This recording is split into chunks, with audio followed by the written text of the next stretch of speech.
Hi guys! It is officially fall, aka the best time of the year, and it is time to go over my October TBR.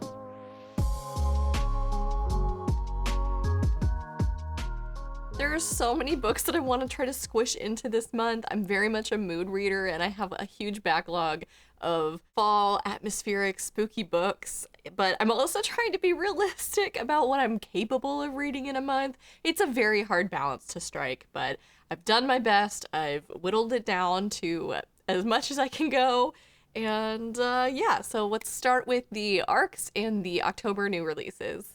So the arc that I have to read for this month is Little Eve by Catriona Ward. This book I literally just got approved for on NetGalley, and I was really excited because the last book that I read by Catriona Ward, The Last House on Needless Street, blew my mind. It was very atmospheric, very creepy. I had no idea what was happening, and not to sound pretentious or whatever, but I feel like when I'm reading a mystery, I'm pretty good at guessing the end, and that one had me going in circles. I had no idea. So I'm really excited to read this new book out by her. I believe it's about a cult in this very secluded estate, and they're trying to bring about the end of the world, and someone is murdered in this ritual, and there's a character named Eve who's very young that is at the center of this. It sounds spooky, it sounds mysterious.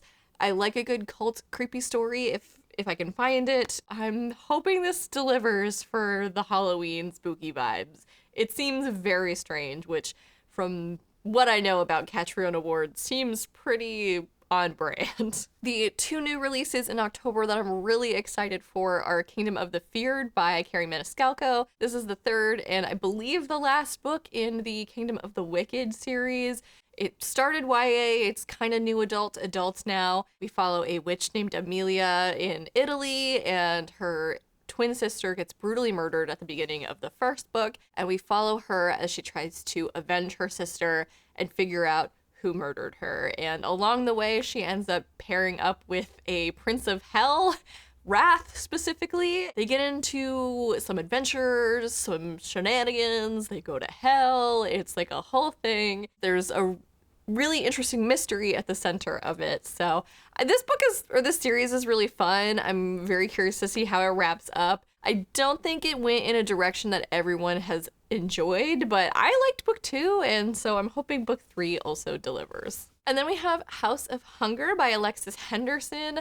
This book, just the cover alone, when I saw that, I was like, I need to read that right now. Did not get approved for the arc, but that's fine. This book is giving me sapphic vampires, historical fiction, and I'm about it. Our main character in this one ends up kind of not signing up, but accepting a job as a blood maiden to the House of Hunger, which is a vampire house horde coven. I believe there is some romance, there's some spookiness, and that's pretty much all I needed to know going into this. Pretty much want to pick it up immediately. It looks amazing. It the vibe that, again, the cover alone is giving is really exciting to me, and I cannot wait to pick this one up. Now to jump into the books that I physically own. I literally just got these next two books this morning for my birthday, and I'm really excited to read them. I think they're just perfect for the fall season, and I want to read them right away. The first up is A Wizard's Guide to Defensive Baking by T.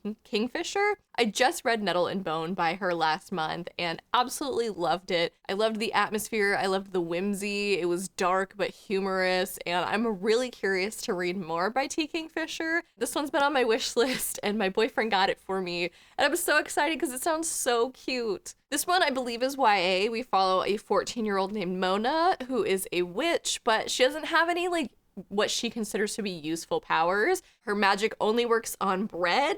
Her familiar is a sourdough starter. So she's content to just live in the kitchen and, use her spells to enchant gingerbread men. But one day she finds a dead body in the kitchen, and adventure and mystery ensues. And I just think that it sounds like such a cute setup. I love stories about witches and magic, and I just think this is such a unique take on it. It sounds so cute. It sounds so cozy.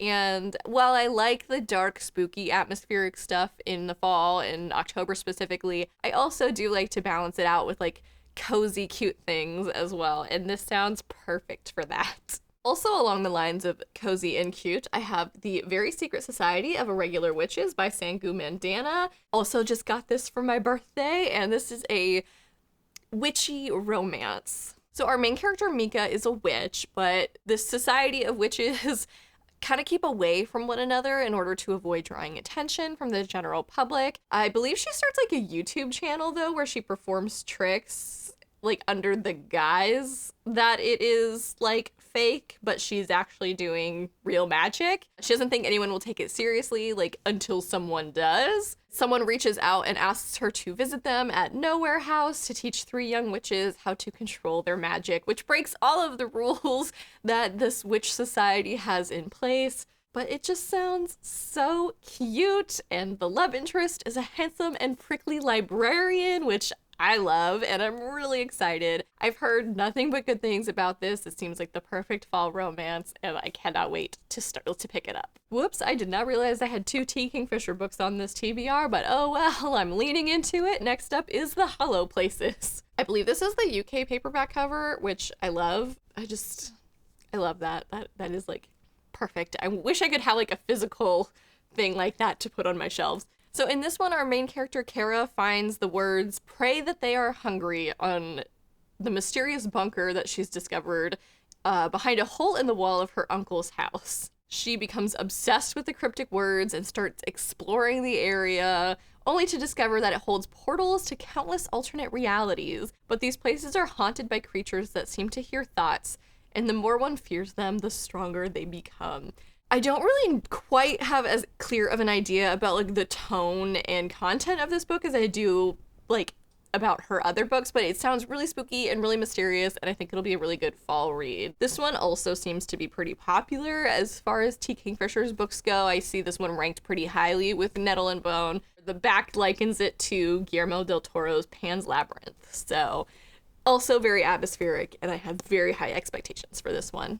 Next up, we have the short and not so sweet Coraline by Neil Gaiman. I'm kind of collecting these new paperbacks that his books are coming out in. I love the watercolor covers. I just think they're so cool and simplistic. And this one is like really creepy. I know it's supposed to be like the button eyes. But yeah, I've never seen Coraline actually. I know the movie is really popular, but I do want to watch it, but I want to read the book first so that I can compare the two. I've heard really good things about this one. I tend to prefer his shorter fiction over his longer works, so I'm really excited to read this one. I know we follow a young girl named Coraline, and I believe she finds like a dimension to another place where like her parents are her parents, but like they've got these button eyes and things are really eerie and unsettling. At first she's like really enjoying her time in this other world, but like it seems like things turn more sinister. This is super short. It's less than 200 pages.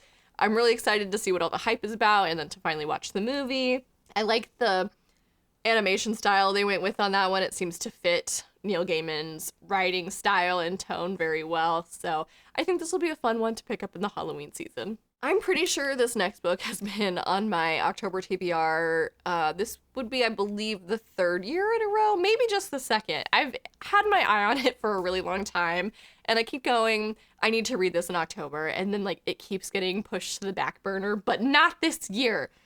That is The Silent Companions by Laura Purcell. This is a gothic historical fiction. We follow a newly married, newly widowed woman named Elsie, and she's sent to see out her pregnancy in her late husband's crumbling country estate, The Bridge. But when she gets there in, I believe, the attic, she ends up finding a 200-year-old diary hinting at the house's dark past and a deeply unsettling painted wooden figure, a silent companion that bears a striking resemblance to Elsie herself, which is just like goosebumps, creepy. Oh my gosh. Like haunted houses or like old falling apart estates are creepy as it is, and then you add like a creepy doll to the mix, and I think this is going to be such an atmospheric and cool read. I've heard it's really good. Like I don't hear about it a lot on BookTube specifically, but the reviews that I have seen for it have been really positive. Also, I really like this edition. It's got like a little keyhole cutout thing, and then there's like a portrait beneath, which I think is really cool. So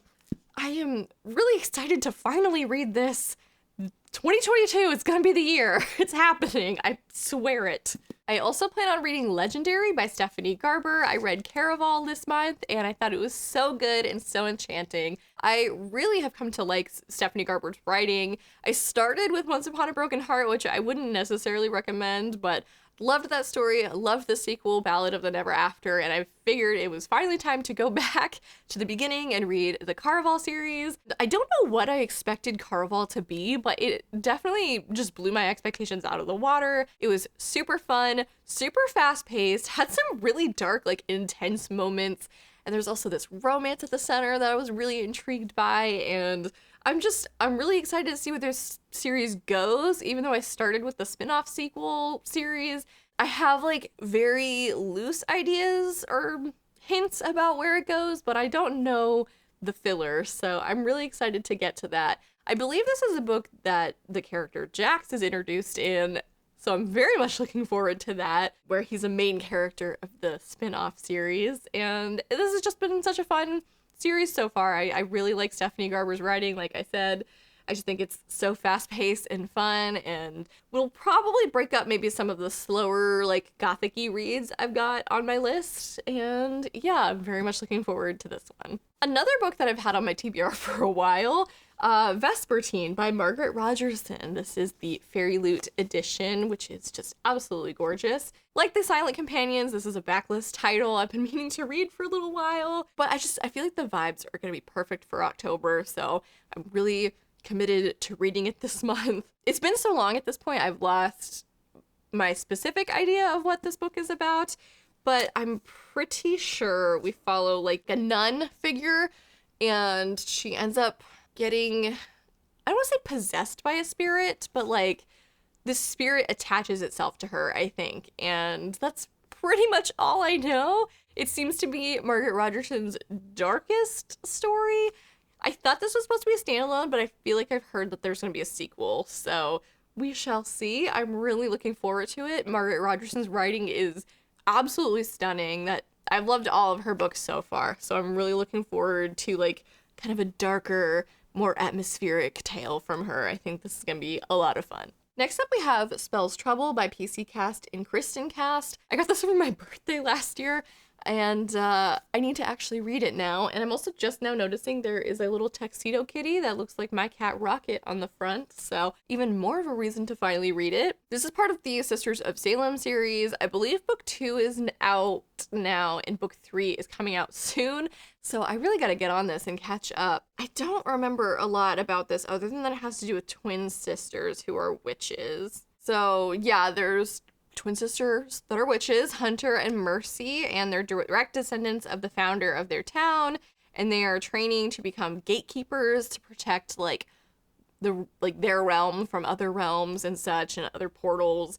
And their mother becomes the first victim in a string of murders, and they have to kind of figure out what's going on. Witchy mystery, sounds atmospheric and fun, kind of reminds me of Kingdom of the Wicked a little bit, actually. But yeah, really excited to get into this one. This one is, I believe, a YA, and it seems fairly short, so I feel like this will be a fun and fast read. Next up, we have The Helm of Midnight by Marina Lostetter. This I've heard described as like a horror fantasy novel. I believe it takes place in a world that is not our own, and a legendary serial killer stalks the streets of a city shrouded in darkness. There's like a death mask that contains the spirit of a serial killer, and it is stolen by people who don't mean well, and now this serial killer is kind of out and loose again. I don't know much about it beyond that, but murder mystery, serial killer, fantasy book sounds really interesting, and I believe Reagan from Peruse Project really liked this book, and that's kind of what put it on my radar. I'm really excited to read it, and it feels like October is a good time considering the serial killer content, so hoping I can get to this one. This one feels a little bit more far-fetched because it is a little chunky, but we shall see. And then finally, we have The Book of Accidents by Chuck Wendig. This book came out last year, I'm pretty sure, and I feel like it was really popular for a short amount of time, and then I haven't really heard much about it since, but I am still really excited to read this. I believe we follow a writer in this one, and he returns to the house that he was raised in with his abusive father, but he never told his like current family that he was in this bad situation. And so something sinister seems to be haunting the house. I'm not quite sure. Actually, it does not say anything about the guy being an author. I don't know where I'm getting that from, but it seems like haunted houses, haunted house singular, and now something is happening to his son. So I'm hoping this is actually like a paranormal thriller and not just like a thriller that seems like it might be paranormal, but that it isn't, because I prefer a ghost story myself. I'm hoping this is good. I have a good feeling about it. And I need like a good spooky read this year, and I'm really hoping this is it. So yeah, that wraps up my October TBR. Again, I had a really hard time narrowing this list down because there's just so many books that I want to read this month, but we'll see if I can get to these at the very least. Please let me know down below what you guys are planning to read for October. I'd love to hear it. I'd love to like add to my list for maybe future falls or Octobers, or maybe even December or November of this year. Halloween does not have to end at October 31st. I believe that. Thank you guys so much for watching. Feel free to follow my socials down in the description box below. Leave a comment if you're feeling inclined to. Follow my channel if you're not already, and have a lovely day. Bye.